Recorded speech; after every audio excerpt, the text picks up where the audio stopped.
Behavioral segmentation describes a marketing strategy that has been around with us for a while now. It is only in the recent past, however, that the benefits of its use have been fully appreciated. In this marketing approach, the marketer divides the group of potential customers into a number of smaller groups. There are several criteria that are used to achieve this, but the main one is the knowledge of the services or products by the customers. The pattern of responses exhibited by different customers also plays a major role in the categorization. The strategy is very different from the previous approach of mass marketing. In the latter, all the consumers were considered the same. Advertisements were typically targeted at the larger market, in the hope that potential customers will be reached. Not only was this approach an expensive undertaking, but the returns were also not that good. Segmenting allows for specific groups to be targeted. There are various types of behaviors frequently used in the creation of segments.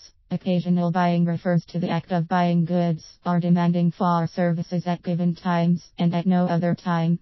For example, the demand for Christian gifts tends to be particularly high at the time of Easter and Christmas. Similarly, cakes and chocolates sell highly during festivities.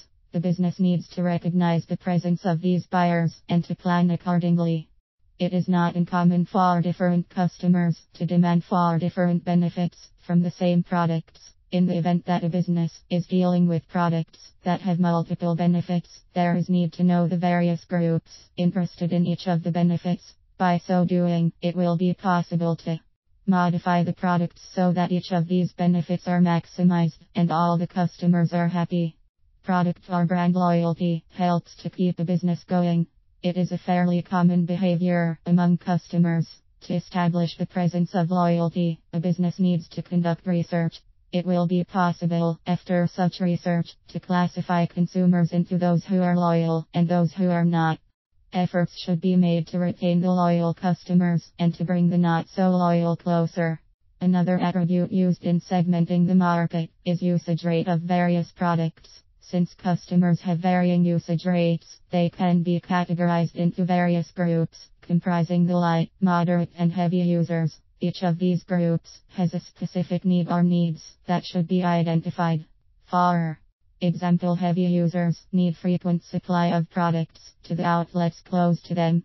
By identifying usage rate segments, it will be possible to make important business decisions. The group with lesser usage rates, for example, can be targeted for more aggressive advertisement campaigns aimed at improving demand for the products or services. Similarly, the moderate and heavy users can be rewarded so as to encourage them to continue using the products frequently.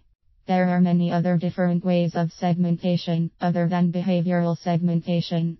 Demographic characteristics such as gender, income, and age have been used successfully in some cases. Geographical location and psychological characteristics may also be considered.